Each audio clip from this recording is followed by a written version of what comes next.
O Espírito Santo atuando no crente. Como o Espírito Santo atua na sua vida? Sabe que você é templo do Espírito Santo. Mas se você é uma pessoa com menos de 1,60 m, você não é templo do Espírito Santo. Você é uma subcongregação. O Espírito Santo, ele atua na vida do crente. Nesta aula, veremos os objetivos, que é apontar para o papel do Espírito Santo como guia da igreja, destacar o papel do Espírito Santo como mestre da igreja, relacionar a mensagem da igreja à atuação do Espírito Santo. O Espírito Santo, entre uma coisa e outra, ele guia os crentes, como vemos em Ezequiel capítulo 36, versículo 27. O Espírito Santo é uma promessa aos crentes, como visto em Joel 2,28. O Espírito muda as circunstâncias dos crentes. Isaías 32,15. Jesus batizará os crentes no Espírito. Marcos capítulo 1, versículo 8. O Espírito auxilia na mensagem do crente. João 3,34. E o Espírito Santo concede novas línguas aos crentes em Atos 2,4. Entre outras coisas que veremos nesta lição. O Espírito Santo é tratado como Paracleto, que quer dizer Consolador, porque Jesus bem sabia que os seus discípulos precisariam de consolo para suportar sua ausência física. A ausência física é algo muito interessante. Por exemplo, quando seus pais vão viajar ou você vai viajar e fica muito tempo sem a presença dos pais, ou talvez aquela pessoa que você gosta, cria no ser humano, a pessoa sente uma dor física. É estranho, né? Apesar de não ter nenhum contato direto, mas justamente devido ao contato que eu digo, uma agressão, por exemplo. Você não está sofrendo uma agressão física, mas você sente uma dor. Por quê? Por causa da ausência da pessoa. Quando nós somos muito apegados a uma determinada pessoa da família, né? Pai, mãe, tio, avó, primo, prima, ou uma pessoa, por exemplo, da escola dominical, por exemplo, da igreja, ou mesmo da escola, ou um outro ambiente, talvez namorado, namorada e tal. O que acontece? Quando ficamos muito distante dessa pessoa, nós sentimos falta, sentimos saudades. Então, dependendo da saudade, se for durante muitos dias, talvez semanas e até meses, dependendo do caso, causa uma dor física muito profunda. Então, Jesus, sabendo disso, que ele iria se ausentar, os seus discípulos iriam sentir esta dor. E o que Jesus fez? Ele enviou o Espírito Santo. Para quê? Para consolar. Então, o Espírito Santo, nesse sentido, ele consola a ausência de Cristo. Por quê? Porque o Espírito Santo é o próprio Cristo, é o próprio Deus. Então, o Espírito Santo, ele ali se iguala a Cristo, se iguala a Deus, porque de fato os três são um e são do mesmo tamanho, o mesmo poder que um tem, o outro também tem. Então, quando Jesus disse que eu enviarei outro Consolador, é uma pessoa igual a ele. É muito interessante, eu gosto muito de usar uma questão que eu acredito que fica fácil para todo mundo entender.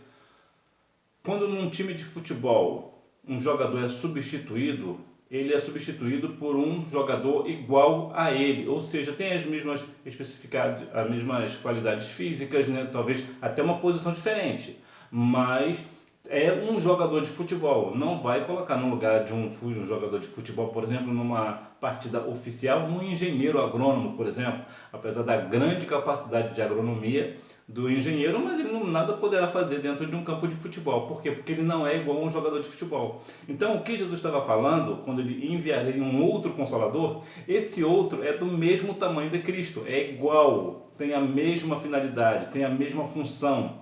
Então, por isso que nós somos consolados pelo Espírito Santo. Por quê? Porque, na verdade, quando o Espírito Santo está nos consolando, é o próprio Cristo quem nos consola. Ele é consolador, ele é o Consolador prometido. O Espírito Santo, ou melhor, o Espírito estaria do lado deles para os ajudar, prover a direção certa para as suas vidas, consolar nos momentos difíceis, interceder com eles em oração, permanecer com eles para sempre. Veja aqui algumas questões. Por exemplo, o Espírito Santo estaria ao lado deles para os ajudar. Nós sempre estamos precisando de uma ajuda, né? Sempre temos alguém para nos ajudar, precisamos de alguém. Por melhor que você seja em algo, sempre terá uma pessoa melhor do que você, isso em todas as esferas. Você pode ser um excelente aluno, mas sempre terá um aluno melhor que você. Você pode ser uma excelente cozinheira, mas sempre haverá uma cozinheira melhor do que você. Então nós precisamos sempre de pessoas para nos ajudar. Quando nós estamos numa dificuldade para fazer algo, por melhor que você seja uma cozinheira, o que você faz? Você chega para uma cozinheira que é melhor do que você e pede para ela fazer o quê? Exatamente isso, te ajudar. Então é isso que o Espírito Santo nos faz, ele nos ajuda. E ele nos ajuda em todas as esferas da vida. Então ele está ali para nos auxiliar. Outra coisa também é prover a direção certa para as suas vidas. Velocidade não é mais importante. O mais importante numa corrida é a direção. É muito curioso a questão, por exemplo, do coelho e da tartaruga, que sempre tem em desenhos animados mostrando que a tartaruga sempre vence o coelho. E muitas pessoas acham isso uma piada, mas não é piada, é de verdade. Muitas vezes, não sei todas as vezes, mas muitas vezes as tartarugas vencem o coelho numa corrida pequena, claro. Por quê? Simples, porque a tartaruga ela tem uma única direção, ela só olha para frente. O coelho não. O coelho ele olha para todas as direções. Então, como ele está olhando para todas as direções, ele acaba ficando sem direção. Ele perde o foco. A tartaruga não. A tartaruga continua na mesma direção. Então, ela chega sempre primeiro. E é exatamente isso que o Espírito Santo nos faz. Ele nos dá uma direção. Ou seja, a velocidade não é mais importante. O coelho, claro, corre mais do que a tartaruga, mas ele corre sem direção. A tartaruga não, ela vai na mesma direção. Assim também podemos falar então que nós podemos ter um foco igual da tartaruga, né? Olhando sempre na mesma direção. Podemos assim dizer, né? Então, o Espírito Santo ele nos guia, ele nos leva, ele nos dá uma direção certa. Então, nessa direção certa, independente da velocidade que nós vamos, nós chegaremos, nós venceremos. E assim também é a nossa jornada para o céu. Independente de quem vai partir primeiro, né? Importante que nós venhamos todos estar olhando para o alvo, que é Cristo, né? A nossa direção, o nosso foco, o nosso alvo, porque certamente naquele grande dia nós chegaremos nas mansões celestiais. Consolar nos momentos difíceis. O Espírito Santo ele é um bom amigo. Ele é um nosso amigo nas horas difíceis, quando nós estamos passando por situações de luto, por exemplo, né, outro tipo de dores, de perda, né, alguma tragédia familiar ou algum acidente, coisa dessa natureza, e nós precisamos de pessoas para nos ajudar, ou uma decepção amorosa, né, hoje eu estava conversando com uma pessoa e estava falando, ela tem uma filha de 19 anos, estava falando para ela que as desilusões da vida são naturais, acontecem. Então o Espírito Santo até nisso também ele nos conforta, ele nos consola nos momentos difíceis, quando temos uma situação de dificuldade, uma decepção amorosa, por exemplo, né? Geralmente na sua idade o que mais você deve ter deve ser uma desilusão amorosa. Então o Espírito Santo também te consola. Interceder por eles em oração. Isso aqui é uma questão muito interessante, que algumas pessoas dizem que o Espírito Santo ora por nós. Não, o Espírito Santo ele não ora por você e nem por mim. O que o Espírito Santo faz é traduzir a sua oração. Quando você ora e você nem sabe mais o que você está orando, você está chorando, você está completamente, às vezes até sem direção, na verdade, de tanta angústia, o Espírito Santo ele traduz a sua oração. Lembra lá, Diana, que ela na sua oração ela já se perdia nas palavras a ponto das pessoas acharem que ela estava bêbada? O que aconteceu ali? O Espírito Santo levou a oração de Ana para o Senhor. Então é isso que o Espírito Santo faz nos momentos de oração. Quando você está orando, ele transmite, ele traduz a sua oração para o Senhor. Permanecer com eles para sempre. Senhor, o Espírito Santo permanecerá com você para todo o sempre. E o sempre é sempre. Jamais haverá uma interrupção. Desde que, claro, você e eu continuemos na presença santa do nosso Senhor e Salvador Jesus Cristo. Até porque existe uma questão muito interessante, que quando o Espírito do Senhor venha sobre Sansão, por exemplo, Sansão como fazia, né? Era aquele estrondo, né? Ele movimentava os seus braços, a sua força, mas quando o Espírito Santo saiu de Sansão, ele não percebeu. Então muitas vezes acontece isso no meio do povo. O Espírito Santo sai da pessoa e a pessoa ainda nem percebeu que o Espírito Santo não está mais com ela. Por quê? Porque não está mais fazendo a vontade do Senhor. Então nós devemos continuar fazendo a vontade do nosso Pai que está no céu. O Espírito Santo operando no crente. Existem diversas maneiras pelas quais o Espírito opera na vida do cristão, ora guiando, ora livrando do perigo, falando ao seu coração ou dirigindo-o a tomar decisões, etc. O Espírito Santo, ele te guia, ele te orienta, ele te mostra o caminho. Às vezes você nem sabe por que você está fazendo uma coisa na sua vida, mas na verdade é o Espírito Santo que está te guiando. Ele também te livra do perigo. Muitas vezes, e não serão poucas, você nem perceberá, mas o Espírito Santo está te levando para um lugar para te livrar de um perigo. E por que ele te livra do perigo? Porque o Espírito Santo, ele sabe o que vai acontecer lá na frente. Então ele impede disso acontecer com você, esse mal acontecer com você. Também tem a questão do fala ao seu coração. Não sei se você já teve essa experiência com o Espírito Santo de falar ao seu coração. Às vezes você está numa situação, às vezes até mesmo lendo a palavra do Senhor e você começa a se derramar em lágrimas. O que é isso? É o Espírito Santo falando ao seu coração, mexendo com o seu coração, e você acaba sentindo a presença do Espírito Santo na sua vida. Ele também te ajuda a tomar decisões. Tomar decisão, há uma questão muito interessante que fala que o seu futuro é tudo aquilo que você faz ou que você deixa de fazer no presente. Ou seja, a decisão que você toma hoje vai refletir em você amanhã. Então, qual é o tipo de decisão que você tem que tomar hoje? Para você tomar uma decisão hoje correta, acertada, você precisa de informação precisa, informação certa. Quem é que te dá essa informação? O Espírito Santo. Então, quando você tem uma situação muito difícil para resolver, é o Espírito Santo que te leva. É o Espírito Santo que te leva a tomar uma determinada decisão, e você muitas vezes nem sabe por quê. Por que eu estou tomando essa decisão? Às vezes até você está meio perdido, mas é o que? É o Espírito Santo que está te levando a tomar aquela decisão. Por quê? Porque é a melhor decisão a se tomar. Às vezes, nós até pensamos, mas isso pode parecer tão ruim, pode até parecer ruim na hora, mas depois você verá o resultado. Então, deixe que o Espírito Santo te oriente, ele te capacita, ele vai te mostrar o caminho correto. Portanto, continue orando ao Senhor, porque o Espírito Santo, ele vai fazer com que você tome a decisão correta. Na salvação, quando uma pessoa não crente concede uma oportunidade ao Espírito Santo, por pequena que seja, ele inicia a obra convencendo-o do pecado e da necessidade de arrepender-se. Quando a pessoa se decide por Jesus, o Espírito Santo passa a habitar em seu coração.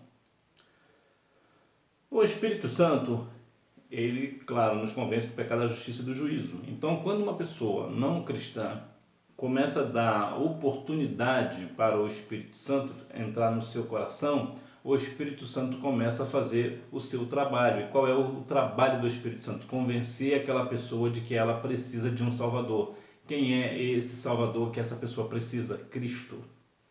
Então o Espírito Santo, ele começa ali a consolar a pessoa, começa a fazer com que aquela pessoa se arrependa dos seus pecados, começa a mostrar para essa pessoa que haverá um juízo futuro, né? um juízo para a eternidade. Então ele precisa se decidir por Jesus hoje para se livrar também, entre uma coisa e outra, desse juízo eterno, né? Mas que ele venha entrar na justiça de Deus para entrar nas mansões celestiais. Portanto, o Espírito Santo, ele atua efetivamente na salvação da pessoa. Inclusive, ele agiu assim na sua vida. No revestimento de poder. No entanto, no dia de Pentecostes, todos foram cheios do Espírito Santo e começaram a falar em outras línguas, um sinal evidente do batismo no Espírito Santo. Existe uma questão aqui que eu acho muito interessante para falar e até apimentar um pouco essa questão da aula sobre o Espírito Santo, sobre a questão do falar em línguas. Como é o falar em línguas? Existem duas línguas que o Espírito Santo concede. Existem duas? Sim, existem duas. Quais são? A língua estranha propriamente dita, que é a língua do Espírito Santo. E aí, qual é a outra? A outra é uma língua terrena. É uma língua, por exemplo, você acredita que você seja uma pessoa que nasceu no Brasil, portanto você é uma pessoa brasileira, né? Você tem a nacionalidade brasileira, você fala português do Brasil. Mas você sendo batizado com o Espírito Santo, o Senhor, por alguma razão, o Espírito Santo, por alguma razão, ele pode fazer você falar em qualquer idioma do mundo, um hebraico, ou inglês, ou alemão, ou suíço, e falar fluentemente quando Deus usar você em profecia, ou para falar para alguém. E por que isso? Porque o Espírito Santo concede essa língua, né? Para quê? Para que aquela pessoa que esteja ouvindo venha entender o que você está dizendo. Por exemplo, você está na sua igreja e aparece uma pessoa lá que vem da Alemanha e não entende absolutamente nada em português, e Deus quer falar ao coração dessa pessoa. O que Deus faz? Deus toma você em profecia falando em alemão para essa pessoa, e essa pessoa vai entender perfeitamente, incluindo o caso de pessoas que, por exemplo, são brasileiras, não sabem nem ler e nem escrever. Ela pode falar um alemão fluente ou qualquer idioma da face da terra, segundo a vontade do Espírito Santo. É algo raro de acontecer, é verdade, mas acontece na minha igreja uma vez, um jovem que tinha a 4ª série primária, ou seja, falava mal a língua portuguesa, mas Deus tomou ele e fez com que ele falasse em castelhano. Então você vê como o Senhor opera. Então o Espírito Santo, quando a pessoa é batizada com o Espírito Santo, ela fala em mistério com o Senhor. Essa é a primeira língua que é concedida a ela. Mas é possível em casos específicos, é raro, mais uma vez, é raro, não acontece sempre, é bem difícil de acontecer, mas o Espírito Santo também concede que essa pessoa fale em qualquer outro idioma. E outra coisa, quando Deus, o Espírito Santo, concede esse dom dessa pessoa falar em outro idioma, não é a hora que essa pessoa quer. A pessoa não vai sair por aí falando aquele idioma. É o Espírito Santo que vai falar através daquela pessoa num momento específico. Depois que acabou aquele momento específico, pronto, a pessoa não sabe falar mais.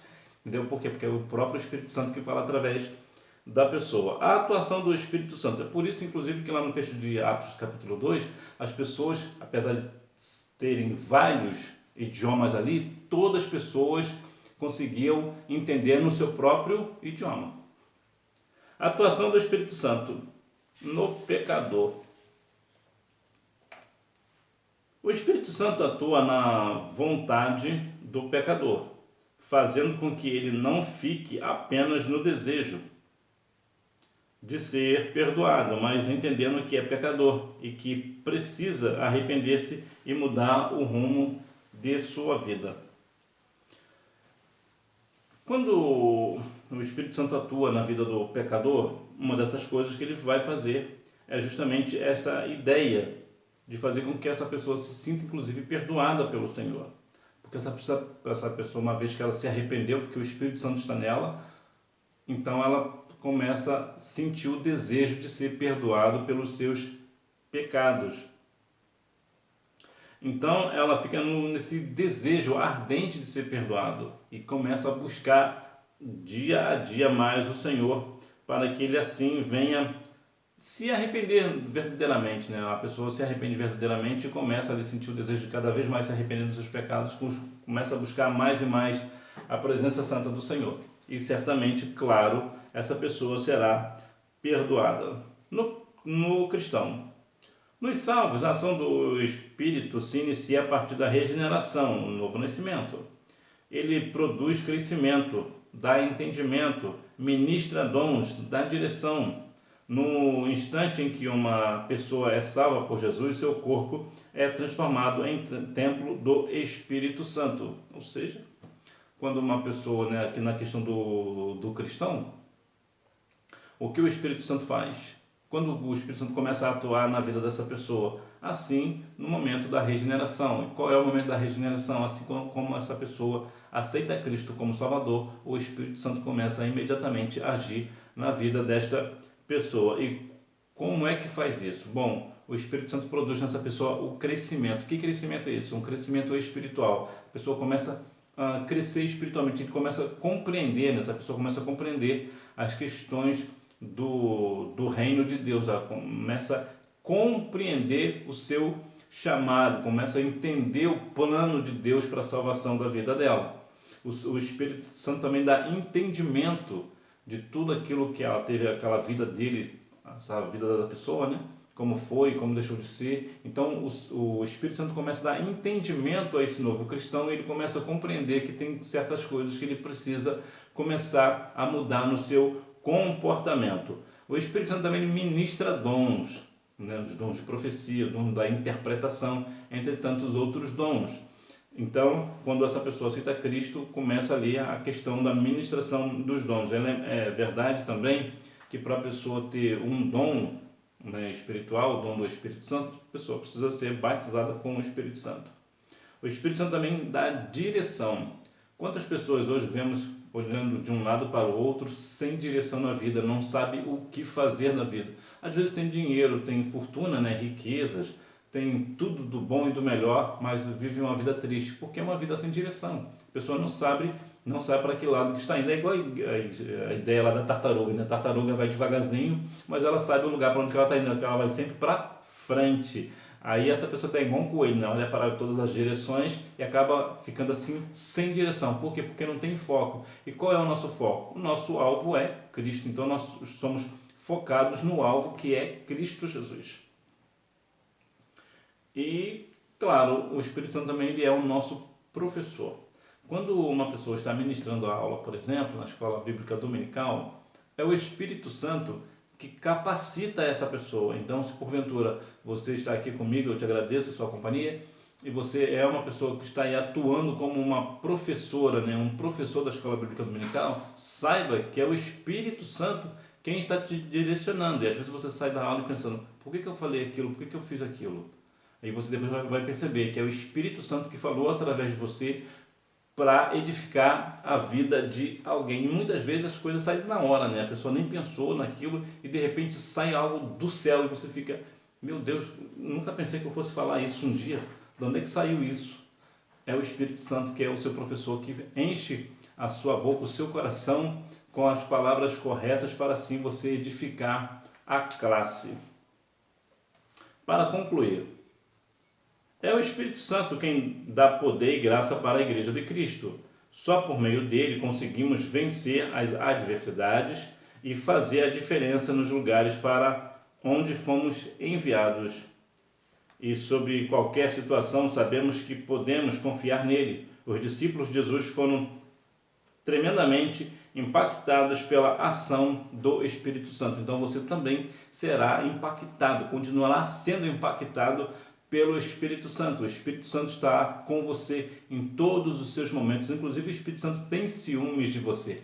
Então, que você continue sempre firme na presença santa do Senhor, porque certamente o Espírito Santo vai sempre impactar a sua vida e você assim terá direção, você saberá exatamente o que fazer, porque o Espírito Santo está atuando na sua vida. Hora da revisão, número 1, porque Jesus bem sabia que seus discípulos precisariam de consolo para suportar a sua ausência física. Número 2, a promessa feita por Jesus havia sido profetizada por Joel. Número 3, existem dois aspectos de manifestação do Espírito Santo, que são da maior importância na salvação e no batismo. Número 4, o Espírito Santo atua no pecador, convencendo-o do pecado, da justiça e do juízo. Número 5, o seu corpo é transformado em templo do Espírito Santo. E mais uma vez eu vou te lembrar, né? Se você é uma pessoa que tem menos de 1,60 m, você não é templo do Espírito Santo. Você é uma subcongregação. Que Deus em Cristo continue abençoando a sua vida e você me vê na próxima aula, se Deus quiser. Tchau!